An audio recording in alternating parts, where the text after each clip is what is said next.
These are the pumpkin Halloween string lights. Really nice packaging you can see here. Let's open it up. Sealed on the top really nicely. So it opens up here. This is what you get inside. You're going to get 20 of these pumpkin LED lights here. This is a 9.8 strand here.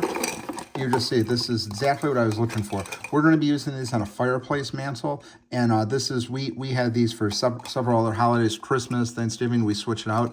So this is the first time picking these up. We were using the string lights last year. So this is just going to take 3 AA batteries, and then it's just going to turn on right here, really nice and easy. We picked up the same brand. They make, like I said, the other string lights, the fairy lights.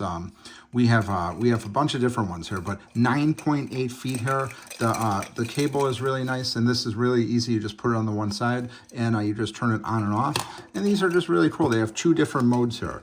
It's the steady and it's the flickering. So you could do either one. 9.8 feet total length, and just a really nice overall product. We're very pleased with these. Again, repeat buyer of this company. We have the other ones that they sell, and highly recommend checking these out. Really cool item.